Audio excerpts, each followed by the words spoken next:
Hello दोस्तों, नमस्कार। आप सभी को zoom study centre by Mukesh sir का कोचिंग में आप सभी का स्वागत है। आज मैं आप सभी के सम्मुख गुप्त डायनेस्टी से संबंधित पार्ट 3 वीडियो लेकर आया हूं, जिसमें हम गुप्त डायनेस्टी से संबंधित उपलब्धियों के बारे में डिस्कस करेंगे, जो कि exam of point of view के नजरिए से देखा जाए तो अत्यधिक इम्पोर्टेंट है। इससे पहले मैं पार्ट 1 पार्ट 2 वीडियो बना चुका हूं, जिसमें पार्ट 1 में आपका गुप्त डायनेस्टी का फाउंडर यानी संस्थापक श्री गुप्त से लेकर मैं समुद्रगुप्त तक घटनाओं का बड़ी बारीकी से वर्णन किया हूं, और पार्ट 2 है जिसमें मैं समुद्रगुप्त का उत्तराधिकारी चंद्रगुप्त द्वितीय से लेकर आपका गुप्त डायनेस्टी का अंतिम शासक भानुगुप्त तक घटनाओं को बड़ी बारीकी से रखने का प्रयास किया हूं, जो कि आपका एग्जाम के नजर से देखा जाए तो अत्यधिक इंपॉर्टेंट है। ऐसे भी आपका गुप्त डायनेस्टी जो है आपका परीक्षा के नजर से देखा जाए तो अत्यधिक इंपॉर्टेंट है, यानी गुप्त डायनेस्टी से संबंधित आपका परीक्षा में प्रश्न पूछे जाते हैं। तो समय न गंवाते हुए हम टॉपिक्स की ओर बढ़ना चाहूंगा। इससे पहले आप सभी से आग्रह है, यदि आप नए हैं तो मेरे चैनल को सब्सक्राइब कर दीजिए और इस वीडियो में अंत तक बना रहिएगा, वीडियो स्किप करके मत देखिएगा। देखिए, आज का मेरा टॉपिक्स है गुप्त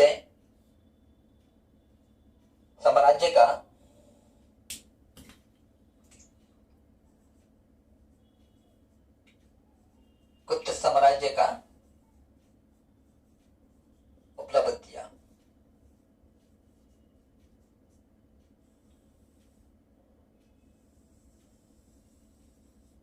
ये आपका पार्ट 3 है।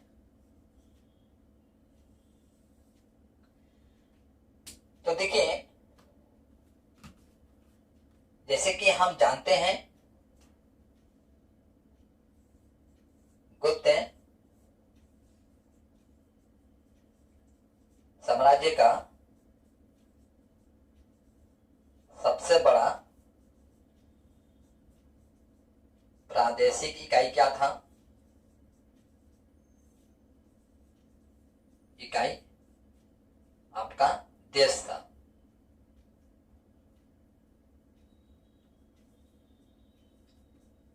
देश था जिसके शासक को क्या कहा जाता था? गोपना। ठीक है। उसी तरह से गुप्त साम्राज्य का सेकेंड प्रादेशिक जो इकाई थे, प्रादेशिक इकाई वो क्या थे? आपका भुक्ति। ठीक है। जिसके शासक को क्या कहा जाता था? उपरिक। ठीक है। उसी तरह से गुप्त साम्राज्य का थर्ड प्रादेशिक इकाई देखा जाए तो क्या था? आपका विषय। जिसके शासक को क्या कहा जाता था? विषयपति। विषयपति। ठीक है। यही देखा गया आपका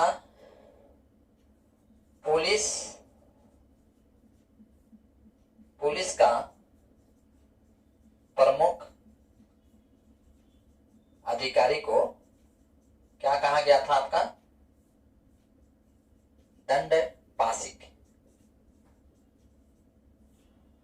तो जो पुलिस विभाग होते थे, पुलिस विभाग का प्रमुख जो मुखिया होते थे, उन्हें दंडपाशिक कहा गया था।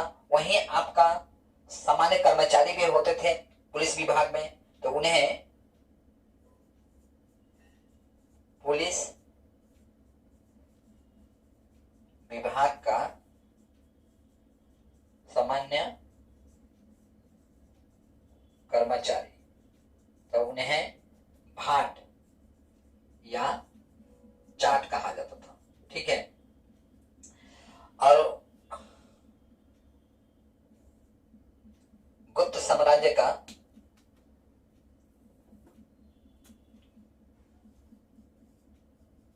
गुप्त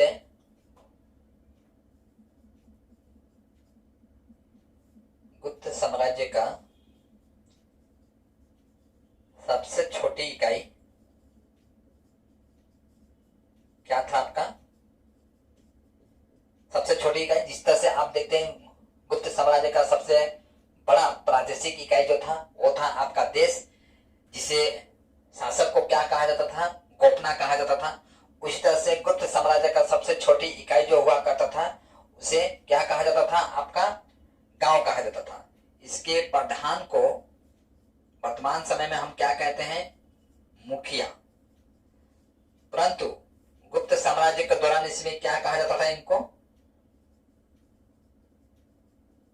प्रमुख ग्रामिक। प्रमुख ग्रामिक, ठीक है।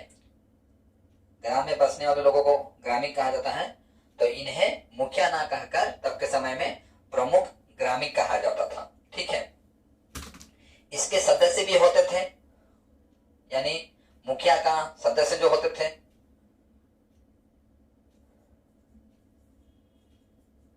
सदस्य को महतर कहा गया, महतर कहा जाता था।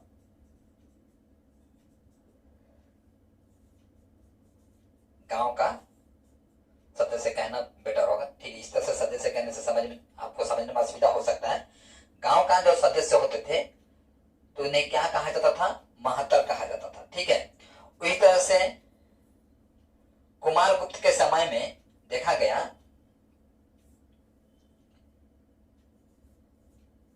कुमार गुप्त के समय भूमि से संबंधित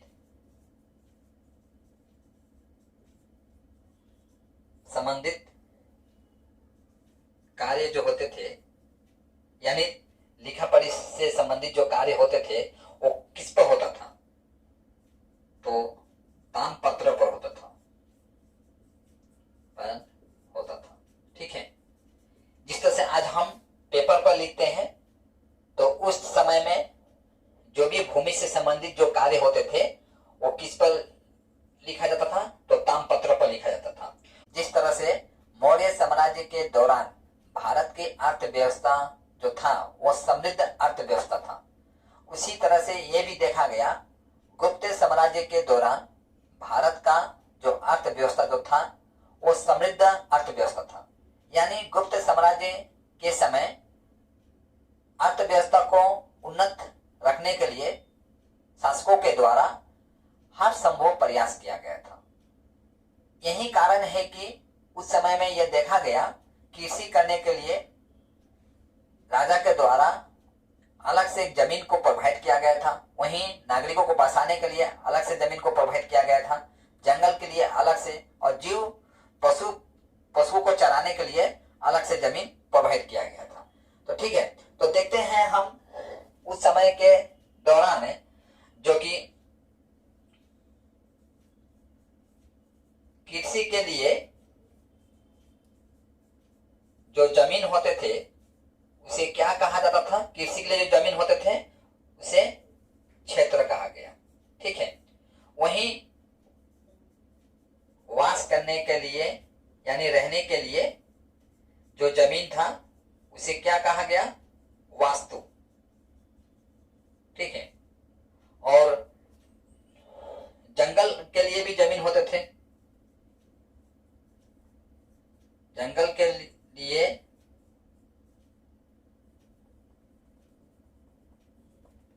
लिए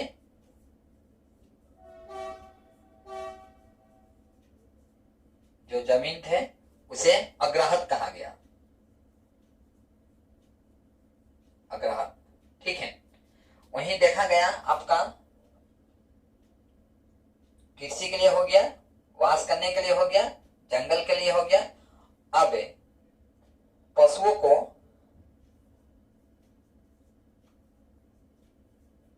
को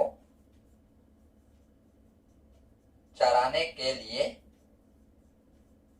जो जमीन था उसे चरागाह भूमि कहा गया, ठीक है। तो मैं चाहूंगा आप इसका एक स्क्रीनशॉट ले लीजिए। देखिए, तो जिस तरह से देखें कि जो सम्राट है, सम्राट के द्वारा आपका कृषि करने के लिए एक जमीन प्रोवाइड किया जाता है, वहीं आपका पशु को चराने के लिए भी जमीन राजा के द्वारा प्रदान किया जाता है, जंगल के लिए भी प्रदान किया जाता है।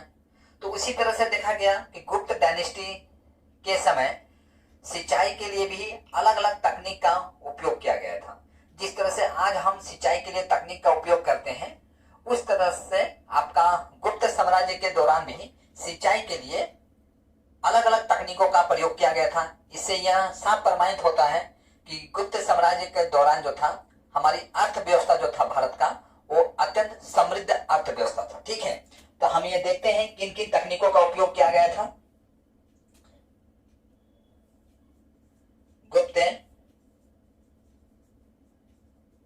साम्राज्य के समय सिंचाई के लिए उपयोग किया गया तकनीक, कौन सा तकनीक था?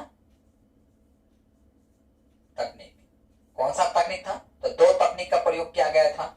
एक तकनीक का नाम था रहट, ठीक है। दूसरा तकनीक का नाम था घंटी यंत्र, जो कि सिंचाई के लिए इन दो तकनीकों का उपयोग किया जाता था। ठीक है, वहीं देखा गया आपका गुप्त साम्राज्य के दौरान आपका प्रसिद्ध व्यापारिक केंद्र देखा गया, तो कहां था आपका?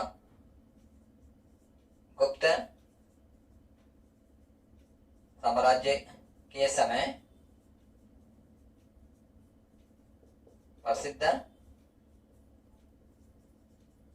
व्यापारिक केंद्र कहां था आपका? उज्जैन। उज्जैन, उज्जैन यानी मध्य प्रदेश, मध्य प्रदेश। ठीक है, व्यापार करने में किसी भी प्रकार का कुछ असुविधा ना हो, उसके लिए गुप्त साम्राज्य के दौरान कुछ स्वर्ण मुद्राएं और कुछ चांदी के मुद्राएं प्रचलित था। तो चांदी का जो मुद्रा होता था, चांदी का जो मुद्रा था, उसे क्या कहा गया आपका? रुपया का। और जो सोना का मुद्रा था, उसे दिनार कहा जाता था, दिनार कहा जाता था। ठीक है, वहीं देखा गया आपका जाति धर्म के हिसाब से देखा जाए तो काश्यप जो गोत्र होते हैं, उसके बारे में भी हमें उल्लेख प्राप्त होते हैं। तो कहां से उल्लेख प्राप्त होते हैं, उसके बारे में भी जान लेते हैं हम लोग।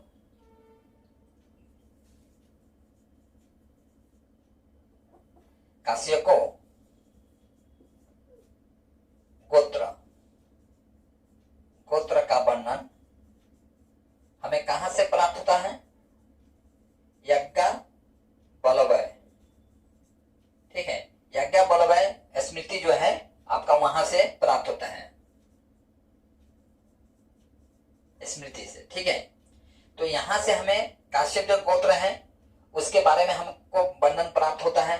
वहीं देखा गया आपका जो गुप्त साम्राज्य के दौरान एक विदेह जंगल था, ठीक है, जिसमें विदेह एक जंगल था, जिस जंगल में आपका सबर जाति रहा करती थी, जाति रहता था। वह अपने देवता को प्रसन्न करने के लिए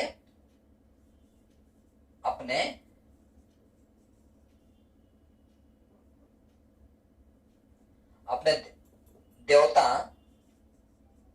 देवता को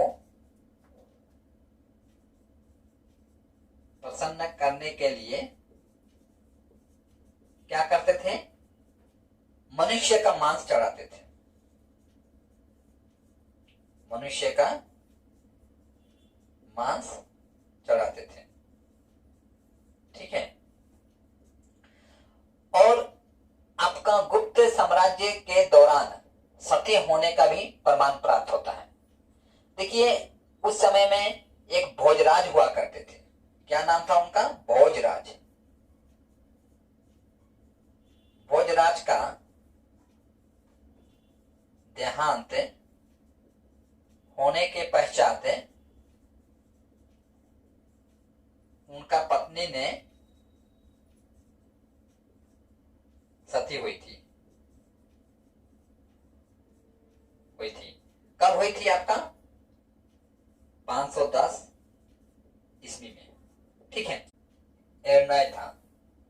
ठीक है, निर्णय अभिलेख से प्राप्त होता है। अभिलेख से प्राप्त होता है।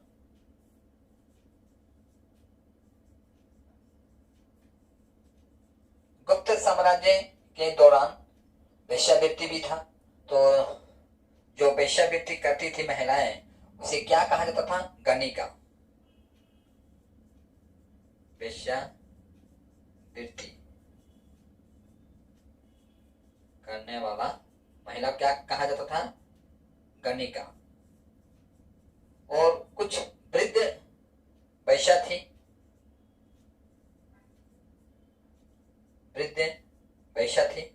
उसे क्या कहा जाता था? तो कूटनी। ठीक है, इस हिसाब से हम देख रहे हैं कि आपका गुप्त साम्राज्य के दौरान हर तरह का सुख सुविधा था समाज में।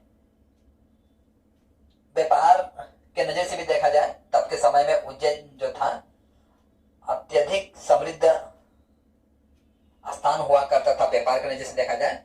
और व्यापार करने के दौरान किसी भी तरह का कोई कुछ असुविधा ना हो, उसके लिए शासकों के द्वारा मुद्रा का प्रचलन किया गया था। जो कि मुद्रा जो था आपका 2 रकम का मुद्रा था। एक चांदी का मुद्रा था और दूसरा जो था आपका स्वर्ण मुद्रा था। तो जैसे कि आप जानते हैं, चांदी का मुद्रा जो था, तो गुप्त साम्राज्य के दौरान शकों का हुनों का आक्रमण हुआ था। शक का नहीं, हुनों का आक्रमण हुआ था।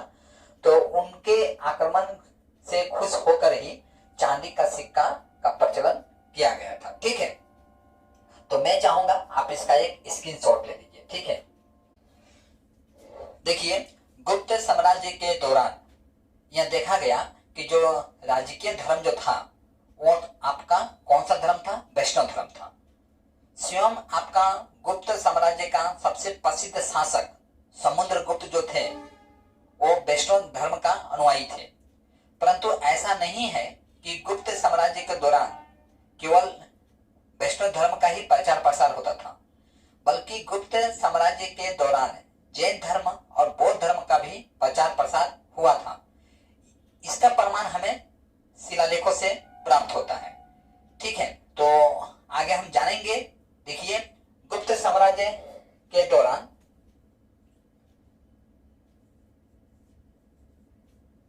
गुप्त साम्राज्य के समय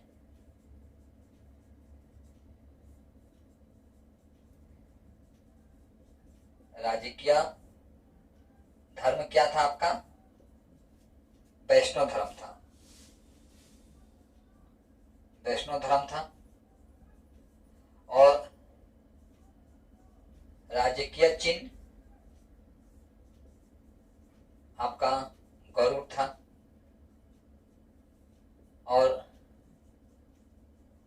राजकीय भाषा प्राकृत था। ठीक है, तो वैष्णव धर्म संबंधित अनेक महत्वपूर्ण हमें अवशेष प्राप्त हुए हैं। तो वह हमें कहां से प्राप्त होता है, तो उसके बारे में भी जान लेते हैं हम लोग। वैष्णव धर्म संबंधित महत्वपूर्ण अवशेष प्राप्त हुए हैं हमें। अवशेष प्राप्त हुआ है, तो कहां से प्राप्त हुआ है हमें? तो यह प्राप्त होता है हमें देवगढ़ का। देवगढ़ यानी कहां? झांसी में। देवगढ़ कहां है आपका? झांसी का दशावतार मंदिर। मंदिर से प्राप्त होता है। ठीक है, अब ये दौसा अवतार जो मंदिर है किस भगवान का मंदिर था? तो ये मंदिर जो था आपका भगवान विष्णु का मंदिर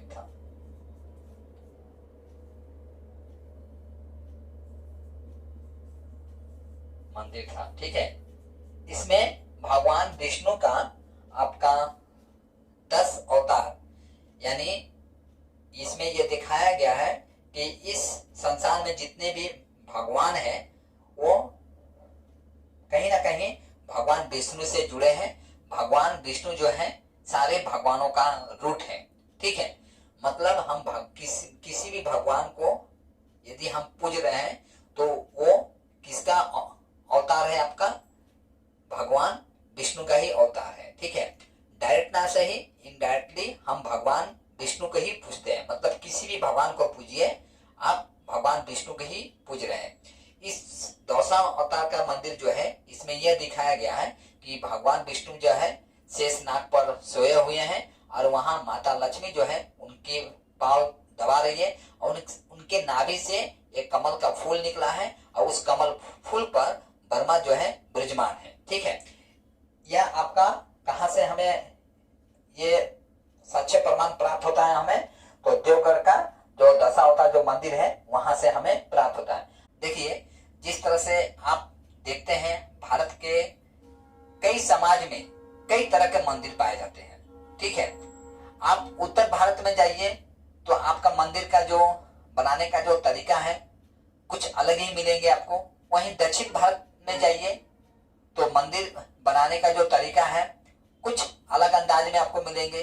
तो हम साथ में ये भी जानेंगे कि तब के समय में मंदिर जो होते थे कितने प्रकार के शैलियों के द्वारा बनाया जाता था, मतलब मंदिर बनाने का कितना शैली था। तो देखिए, देखते हैं हम जो मंदिर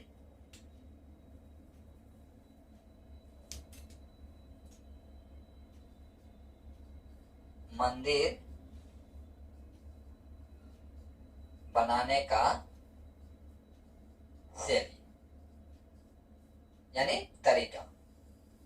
ठीक है, तो हम देखते हैं मंदिर बनाने के कई शैली था।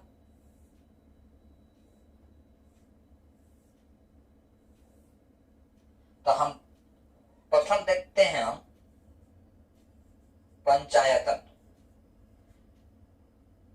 पंचायतन शैली। इस शैली में किस टाइप का मंदिर होते थे? जैसे कि मान लीजिए ये मंदिर है तो बीच में प्रमुख देवता होते थे। जैसे कि मान लीजिए उदाहरण के तौर पर मैं बता रहा हूं, जैसे कि मान लीजिए यहाँ पर प्रमुख देवता भगवान विष्णु जी है। ठीक है, तो ये चारों दिशाओं में आपका भगवान का अन्य भगवान का मंदिर हुआ करता था। जिस तरह से मान लीजिए यहाँ पर आपका शिव जी है, मतलब भोले बाबा। ठीक है, शंभु। यहाँ पर आपका शक्ति। ठीक है, यहाँ पर आपका गणेश, यहाँ पर आपका सूर्य।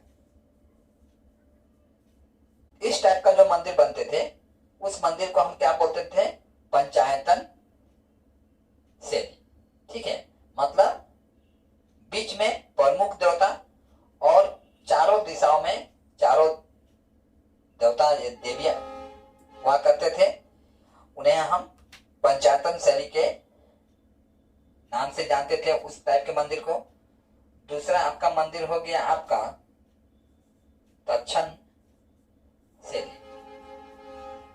तक्षण शैली एक ऐसा मंदिर हुआ करता था जिसे छेनी और हथौड़ा से मूर्ति बना होता था। ठीक है, यानी बड़े बड़े जो पत्थर होते थे उन पत्थरों पर खुदाई करके, यानी उन पत्थरों पर जो मूर्तिकार होते थे एक आकृति भगवान विष्णु हो, चाहे भोले बाबा हो, चाहे वो बरमदेव हो, चाहे कोई शक्ति का ही मूर्ति ही क्यों ना हो। ठीक है, तो इस प्रकार से संबंधित जो मूर्ति बनाए जाते थे, मंदिर बनाए जाते थे, तो उसे क्या कहा जाता था? तक्षण शैली। ठीक है, तो इस तरह हिसाब से आप देखा तक्षण शैली। दूसरा है आपका, तीसरा है एकायतन शैली। एकायतन शैली ये क्या होता था? देखिए, इस शैली में एकायतन, आपको शायद ज्यादा मैं छोटा लिख दिया, थोड़ा बड़ा करके लिखता हूं। एकायतन शैली, ठीक है, आई थिंक आप समझ रहे होंगे, दिख रहा है एकायतन शैली। इस शैली में क्या होता है आपका, ये जो मंदिर है, इस मंदिर में एक ही देवता हुआ करते थे। ठीक है, यानी सेंटर जो पॉइंट होता था, गर्भगृह जिसे बोलते हैं, गर्भगृह, गर्भगृह में क्या होता था? एक ही देवता होते थे, एक ही देवता होते थे। इस टाइप के जो मंदिर होते थे उसे एकायतन शैली के नाम से जाना जाता था। दूसरा है आपका महामार शैली। देखिए, महामार जो शैली होते थे, ये कैसा होता था? जैसे कि मान लीजिए कोई एक स्थान है, ये कोई एक स्थान है, इस स्थान पर कई मंदिर होते थे। ठीक है, हमारे गांव जो है, गांव में भी देखा जाता है कि एक स्थान पर कई मंदिर होते हैं। जैसे कि मान लीजिए यहाँ पर भगवान सूर्य है, तो यहाँ पर मान लीजिए शिव है, एक ही स्थान के आसपास थोड़े थोड़े दूर में होते हैं आप। यहाँ पर मान लीजिए कोई शक्ति का मूर्ति है, यहाँ पर मान लीजिए गणेश जी हैं। ठीक है, तो माने एक स्थान पर कई जो मंदिर होते थे, उसे हम इस प्रकार के जो जो मंदिर होते हैं, यानी एक स्थान पर कई भगवानों का मंदिर होता है, इस प्रकार का जो मंदिर का निर्माण होता है, इसे हम किस नाम से जानते हैं? महामार शैली के नाम से जानते हैं। वहीं देखा गया नागर शैली। नागर शैली क्या होता था? देखिए, नागर शैली, नागर शैली एक ऐसा मंदिर होता था जिसका गुंबद जो है आपका लगभग 10 या 12 फुट ऊंचा हुआ करता था, हुआ करता था। कौन सा? ये गुंबद, और ऊपर में झंडा लगाया रहेगा, कलश रखा जाएगा, और ये 4 कोना जो होते थे इस मंदिर का, इस 4 कोना पर भी क्या लगा रहता था? आपका झंडा, पताका लगा रहता था। ठीक है, मंदिर का इस प्रकार का जो मंदिर होते थे, इस प्रकार का मंदिर को हम किस नाम से जानते हैं? नागर शैली के नाम से जानते हैं। तो इस प्रकार के जो मंदिर होते हैं, ये विशेषकर कहां प्राप्त हुआ है हमें? उत्तर भारत प्रांत में, उत्तर भारत में। ठीक है, इस प्रकार का मंदिर हमें प्राप्त होता है। और हम 5वां देखेंगे, द्रविड़ शैली। आई थिंक 5वां नहीं हुआ, 6ठा हो गया क्या? 1 2 3 4 5 6ठा, ओ सॉरी 6ठा हो गया ये। ठीक है, पहला, दूसरा, तीसरा, चौथा, 5वां और 6ठा। देखिए, द्रविड़ शैली कैसे होते थे? तो द्रविड़ शैली इस तरह से होते थे, जैसे कि मान लीजिए ये मंदिर हुआ आपका, आप साउथ इंडियन फिल्म में देखे होंगे आप, कुछ इस टाइप का मंदिर होते थे। ये मान लीजिए मंदिर, इस तरह का मंदिर कुछ होते थे, जिसमें मान लीजिए यहाँ पर विभिन्न भगवान का आकृति बना रहता था। पूरा मंदिर के चारों दिशाओं में भगवान का प्रतिमा लगी रहती थी, ठीक है। और एक बड़ा सा गेट बना होता था। इसका जो बाउंड्री है, मान लीजिए ये बाउंड्री हुआ, तो यहाँ पर गेट के ठीक बाहर ये एक बड़ा सा गेट होता था, इस टाइप का कुछ, ठीक है। ये मंदिर जो है अंदर है। तो इस टाइप के जो मंदिर होते थे उसे किस नाम से जाना जाता था, या बनाने के जो शैलिया जो होता था वो किस शैली के नाम से जाना जाता था, तो इसे द्रविड़ शैली के नाम से हम लोग जानते थे, ठीक है। तो आप इसका एक स्क्रीनशॉट ले लीजिए। देखिए, जिस तरह से मैं आपको बताया कि आपका गुप्त डायनेस्टी के दौरान यह देखा गया राजकीय जो धर्म था वो वैष्णव धर्म था, लेकिन ऐसा नहीं कि केवल वैष्णव धर्म का ही प्रचार प्रसार हुआ करता था या वैष्णव धर्म के ही केवल अनुयायी थे, ऐसा नहीं था। बल्कि वैष्णव धर्म के साथ साथ आपका जैन धर्म और बौद्ध धर्म का भी अनुयायी थे। मैं क्लास के बीच में एक बात कहना चाहूंगा। मैं समझ सकता हूँ मेरा कुछ जो माइक है, आई थिंक इसमें कुछ खराबी आ चुका है, जो कि बीच बीच में साउंड थोड़ा डिस्टर्ब कर रहा है। तो आप लोग थोड़ा इसे मैनेज करने का कोशिश कीजिएगा, ठीक है। आई थिंक आज डिस्टर्ब कुछ ज़्यादा ही कर रहा है। और आप देखते हैं कि मैं वीडियो बनाने के दौरान बीच बीच में वीडियो काट देता हूँ। तो इसके पीछे कारण ये है कि देखिए, मेरा जो सेंटर है, यानी मैं जहाँ से वीडियो बना रहा हूँ, वहाँ पर रेलवे स्टेशन है और आए दिन आपका जो ट्रेन की साउंड आती है वो अत्यधिक हो जाता है। तो मुझे मजबूरन वीडियो रोकना पड़ता है और उस साउंड को काटना पड़ता है, जो कि मुझे खुद ही बुरा लगता है, लेकिन मैं कुछ कर नहीं सकता हूँ इस जगह पर, ठीक है। तो आपसे ये आशा रखता हूँ कि आप पूरी धैर्य के साथ और इस प्रॉब्लम को मैनेज करने का आप अपनी तरफ से हर संभव प्रयास करेंगे, ठीक है। देखिए, गुप्त साम्राज्य के दौरान यह देखा गया कि राजकीय जो धर्म था वो आपका वैष्णव धर्म था और जो सम्राट जो होते थे वो वैष्णव थे, ठीक है।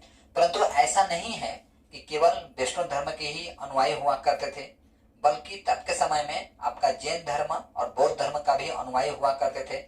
और राजा जो होते थे वो सारे धर्मों को समान दृष्टि से देखते थे, ना ही कि भेदभाव की दृष्टि से देखते थे, ठीक है। तो हम देखते हैं इसका प्रमाण हमें प्राप्त होता है। कहां से प्राप्त होता है? अजंता का गुफा से। अजंता का गुफा कुल कितना है, ठीक है। अजंता का गुफा कुल कितना है आपका 29 है, परंतु वर्तमान में 6 गुफा शेष रह गए हैं, शेष है, ठीक है। इसमें गुफा नंबर 16 और गुफा नंबर 17 यह दोनों क्या है? गुप्तकालीन है, माने गुप्त काल के समय का है, ठीक है। तो ये जो 17 नंबर जो गुफा है ये बौद्ध धर्म का महायान से ताल्लुक रखता है,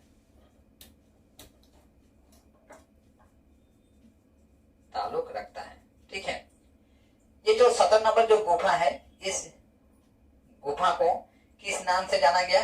तो चित्रशाला के नाम से जाना गया, चित्रशाला,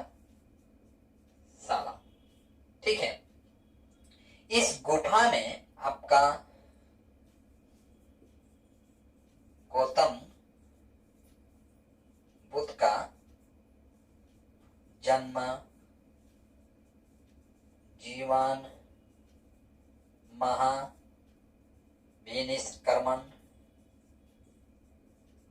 ठीक है, महाविनिष्क्रमण और महापरिनिर्वाण,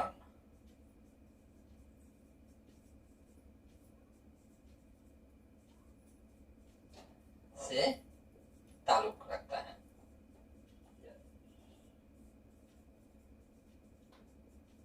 यानी इस गुफा में यह देखा जाए तो आपका गौतम बुद्ध का जन्म, जीवन, महाविनिष्क्रमण और महापरिनिर्वाण से संबंधित चित्र जो है बनाए गए हैं। ठीक है, तो इस हिसाब से यह सब प्रमाणित यह प्राप्त होता है कि गुप्त साम्राज्य के दौरान आपका बौद्ध धर्म का भी प्रचार प्रसार हुआ था। बौद्ध धर्म के भी मानने वाले अनुयायी हुआ करते थे। किस समय में? आपका गुप्त साम्राज्य के दौरान। ठीक है, हालांकि देखिए 16 और 17 दोनों जो है आपका गुप्त धर्म से ही संबंध रखता है ये गुफा। ठीक है, तो मैं चाहूंगा इसका एक आप स्क्रीनशॉट ले लीजिए। और एक बात है कि ये जो 16 नंबर जो गुफा है आपका, ये जो 16 नंबर जो गुफा है आपका, ये भी गुप्त काल से ही संबंधित है। तो ये 16 नंबर गुफा जो है आपका मरणासन राजकुमारी का चित्र प्रशंसनीय है।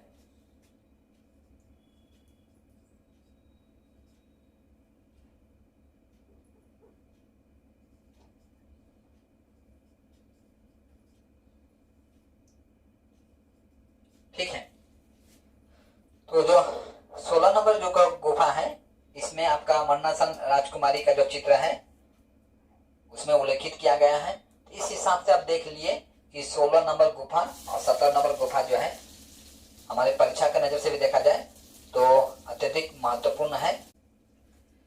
देखिए, गुप्त साम्राज्य के दौरान यह देखा गया, गुप्त साम्राज्य में आपका कला संस्कृति का विकास हुआ था।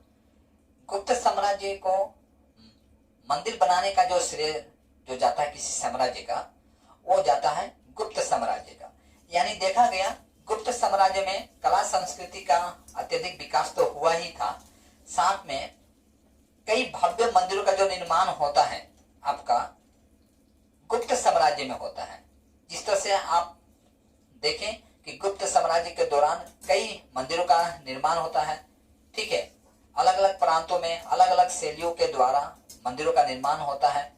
हालांकि मौर्य डायनेस्टी के समय में भी मंदिरों का निर्माण हुआ था, लेकिन उस तरह नहीं हुआ था जिस तरह से आपका गुप्त साम्राज्य में हुआ था। इसलिए मंदिरों का बनाने का जो श्रेय जो जाता है किसी साम्राज्य का, वो जाता है आपका गुप्त साम्राज्य में। अब हम जानेंगे कि कौन कौन से प्रसिद्ध भव्य मंदिर जो है गुप्त साम्राज्य में बना था। ठीक है, तो देखिए शिव मंदिर जो कि कहाँ है आपका? भूमरा में। भूमरा के कौन सा जगह में? नागौदा यानी मध्य प्रदेश। ठीक है, यह स्थान है, उस तरह से हम जानेंगे। पार्वती मंदिर कहाँ ये है? नैना कुठार में एक स्थान का नाम है। कहाँ है ये? आपका मध्य प्रदेश। ठीक है, पुनः शिव मंदिर कहाँ है आपका? खो में, यानी खो का कौन सा जगह है ये? नागोदा यानी ये भी आपका मध्य प्रदेश में। ठीक है, विष्णु मंदिर कहाँ है ये आपका? तिगवा यानी जबलपुर यानी कहाँ? यूपी, उत्तर प्रदेश। ठीक है, दशा अवतार मंदिर कहाँ है आपका? देवगढ़ यानी झांसी। अब झांसी कहाँ है आपका? यूपी में। ठीक है, वहीं लक्ष्मण मंदिर, लक्ष्मण मंदिर कहाँ है आपका? कानपुर में, ठीक है, कानपुर में। कानपुर किस राज्य में है आपका? उत्तर प्रदेश, ठीक है। तो इस हिसाब से आप देखें कि देखिए आज की क्लास में गुप्त साम्राज्य से संबंधित मैं सारे उपलब्धियों को अति संक्षेप में रखने का प्रयास किया हूं, जो कि आपका एग्जाम के नजरिए से देखा जाए तो अत्यधिक इम्पोर्टेंट था। तो आशा करता हूं अब तक मेरा आप चैनल को सब्सक्राइब नहीं किए होंगे तो अब तक सब्सक्राइब कर चुके होंगे। देखिए आप लाइक कमेंट और शेयर अवश्य कीजिए, क्योंकि देखिए आपकी लाइक कमेंट और शेयर जो है मेरे लिए पॉजिटिव एनर्जी क्रिएट करती है, और कहीं ना कहीं आपके लाइक कमेंट और शेयर से ही मैं इस तरह का वीडियो बनाने में सक्षम हो पाता हूं। और अब तक जो मैं जितना भी वीडियो बनाया हूं कहीं ना कहीं आप सबका आशीर्वाद और दुआ है, जिसके कारण मैं इस तरह का टॉपिक्स पर वीडियो बनाने में सक्षम हो पाता हूं या मेरे अंदर एक रुचि उत्पन्न करती है। तो कुल मिलाकर देखा जाए आपकी लाइक कमेंट और शेयर जो है मेरे लिए पॉजिटिव एनर्जी क्रिएट करता है। तो आज की क्लास जो है मैं यहीं पर समाप्त करता हूँ। जय हिंद।